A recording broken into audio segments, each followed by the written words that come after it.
Hello everyone, आप जानते हैं क्या कि ये वीडियो इन बातों के लिए चर्चा का विषय बनेगा जिसमें कि आप जानते हैं कि आप पीआरटी का रिजल्ट आया है और अलग अलग चीज़ों का रिजल्ट आया है। आज जो है आपका टीजीटी का भी रिजल्ट आ चुका है, उसके पहले आपका पीजीटी का रिजल्ट आया था। टोटल जो है 1,70,000 के करीब वैकेंसी आपको देखने को मिला था।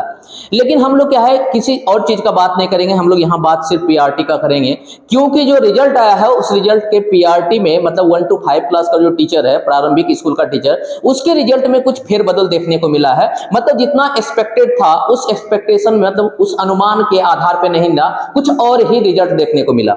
सबसे पहले आप देखिए, समझने का समीकरण को पता कीजिए, क्योंकि हम बहुत सारा वीडियो बनाए हैं इस पे, लेकिन हर वीडियो में कुछ ना कुछ जो है एक तरह से क्या है स्टूडेंट का मांग रहता है कि सर ऐसा नहीं हुआ, ऐसा होगा, ऐसा नहीं होगा, ऐसा होगा।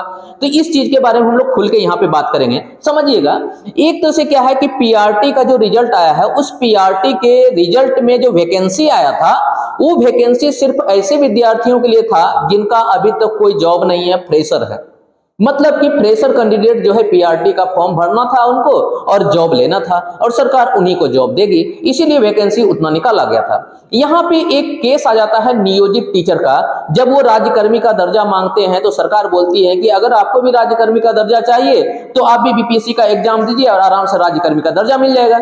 लेकिन वो भी फॉर्म भर देते हैं। बहुत सारे ऐसे भी नियोजित टीचर हैं जो कि फॉर्म को बहिष्कार कर देते हैं, फॉर्म को नहीं भरते हैं। लेकिन उन्हीं में से जिसमें फॉर्म भरा गया था, उन फॉर्म भरने वाले में यहाँ पे ये देखा गया कि जब एग्जाम में वो बैठते हैं, एडमिट कार्ड आता है, एग्जाम में बैठते हैं, एग्जाम में बैठने के बाद उनमें से कुछ लोगों का सिलेक्शन हो जाता है जो कि जॉबधारी है, मतलब कि वो जॉब कर रहे हैं, नौकरी कर रहे हैं, जॉबधारी है, उनमें से कुछ लड़के का सिलेक्शन हो जाता है और यहाँ पे वो नियोजित ना बन के अब यहाँ फ्रेशर के रूप में आ जाते हैं। मतलब कि अगर इसको समझिए कि लोचा क्या है, इन बातों को समझिएगा। तो पीआरटी में अगर समझिए प्राइमरी टीचर के लिए टोटल भर्ती जो था अप्रोक्स मान के चलते हैं कि 72,000 के करीब टोटल भर्ती था। ये रिक्तियां में सिर्फ आप देखते हैं क्या कि पीआरटी में उन्होंने जो एक तो से क्या शिक्षा विभाग ने बीपीएससी की तरफ से जो अभी तक रिजल्ट आया है वो आपका 62,000 प्लस उर्दू का जो रिजल्ट आया है 7 से 8,000 का उसका है। तो अगर इसमें से 7 से 8,000 उर्दू का रिजल्ट अगर जोड़ देते हैं तो टोटल रिजल्ट आपका क्या है 70,000 के करीब पहुंच जाता है। तब पर भी 2,000 सीट बचा हुआ है। तो शिक्षा विभाग की तरफ से ये बीपीएससी की तरफ से ये बोला गया कि ये 2,000 जो सीट है वो सीट जो है दिव्यांग बच्चे के लिए है, इसलिए उनको अभी रिजर्व रखा जाता है, इसलिए हम लोग कम दिए हैं एक तो से क्या मेरिट लिस्ट। चलिए हम मान लेते हैं।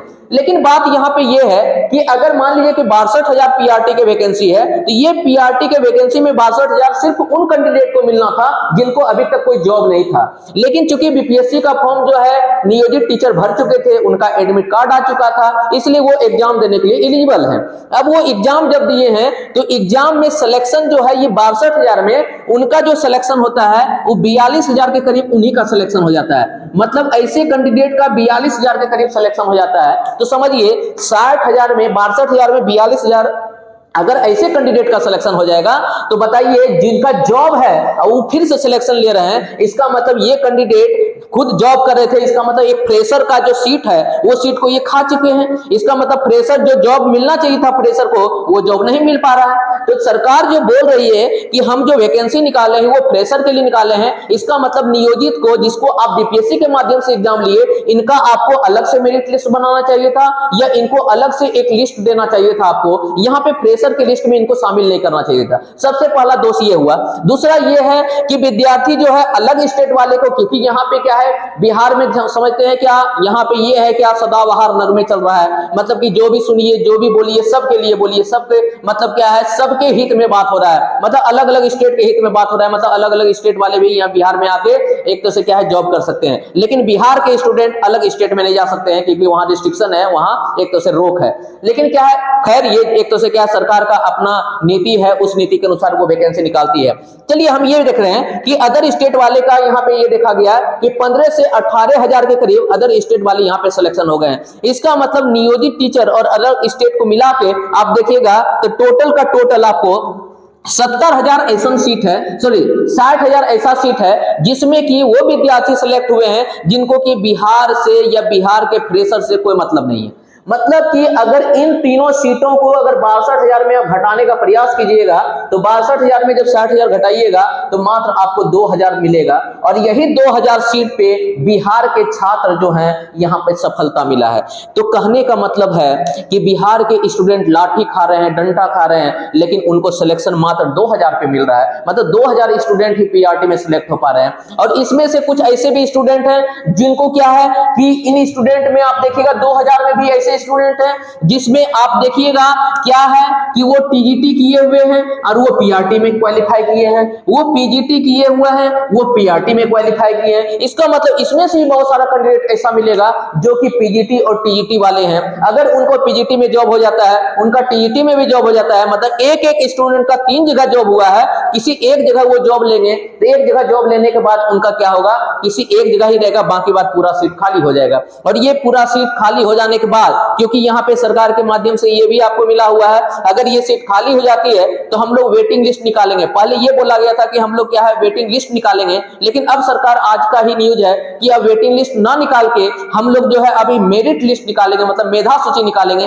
क्योंकि ये जो सीट खाली हुआ है, ये सीट पे मेधा मतलब कि जिनका भी नंबर क्वालिफिकेशन के अनुसार है, उनको हम लोग क्या है इस सूची में रखेंगे। चलिए हम मान लेते हैं, तब पर भी मेन तो यहाँ पे पर्पस ये है क्योंकि यहाँ में टीजीटी पीजीटी सबको मिला दे, वो उतना सीट नहीं होगा जितना सीट नियोजित टीचर ने यहाँ पे क्या है रखा है। अगर नियोजित टीचर को आप अलग से यहाँ पे सीट देते हैं, क्योंकि वो एक तरह से क्या है डिपार्टमेंटल एग्जाम दे के भी उनका प्रमोशन हो सकता था, तो फिर आप फ्रेशर यहाँ पे लाने का उनको क्या जरूरत था। अगर यहाँ पे फ्रेशर लाए हुए हैं तो आप ये बोलिए कि हमने इतना वैकेंसी नहीं निकाला है, हमने सिर्फ जो है 20,000 25,000 वैकेंसी निकाला है, तो ये कहा जा सकता है। लेकिन आप बोल रहे हैं कि यहाँ पे क्या है 70,000 72,000 वैकेंसी हमने पीआरटी के लिए निकाला और यहाँ पे आप जो है नियोजित टीचर को दे रहे हैं। इसका मतलब इनमें कुछ क्या है कि थोड़ा सा सोचना पड़ेगा शिक्षा विभाग को कि हमने जो कर रहे हैं वो सही नहीं कर रहे हैं, क्योंकि यहाँ पे इन विद्यार्थियों का क्षति हो जाएगा जो यहाँ पे क्या है डीलेट करके यहाँ पे सीटेट एग्जाम निकाले हुए हैं और उनको यहाँ पे क्या है मौका नहीं मिल पा रहा है। अब यहाँ यही बात हो गया कि सरकार की तरफ से बहुत सारा आपको ऐसा दे सकते हैं, उदाहरण तर्क दे सकते हैं जिसमें कि सरकार को इस बात पे सोचना और विचारना चाहिए। जैसे मान ले कि बिहार में अगर कोई डिप्लोमा किया हुआ है और डिप्लोमा का सीट निकलता है तो उसमें इंजीनियरिंग वाले को अप्लाई करने के लिए नहीं दिया जाता है। अगर इंजीनियरिंग वाला अप्लाई कर देगा तो उसके मतलब कि एप्लीकेशन को वैलिड नहीं माना जाता है। उसी तरह यहाँ पे अगर मानते हैं कि पीआरटी के लिए सीट आप कंजर्व रखते हैं, इसका मतलब है क्या टीजीटी और पीजीटी वाले को अप्लाई करने के लिए नहीं देना चाहिए था।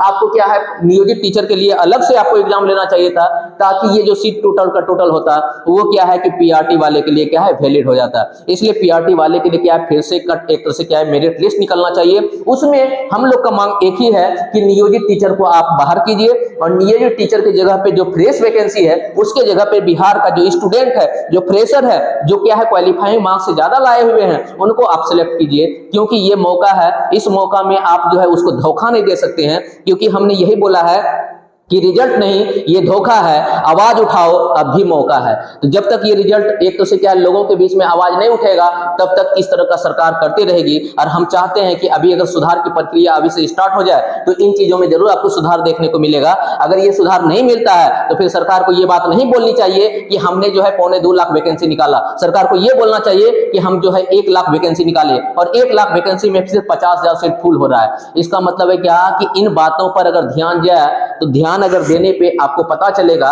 कि कुछ नहीं हुआ, सारा जैसे पहले था वैसे ही अभी है। इसका मतलब हम यही मानते हैं कि सरकार का नियत ही नहीं है किसी को जॉब देने का। अगर नियत है तो इन चीजों में फिर संशोधन किया जाए। इन चीजों में संशोधन करके जो क्वालिफाइंग मार्क्स से एक तो से बेटर मार्क्स लाए हुए हैं उनको सबसे पहले क्या है यहाँ वैकेंसी का फायदा मिलना चाहिए। Thank you.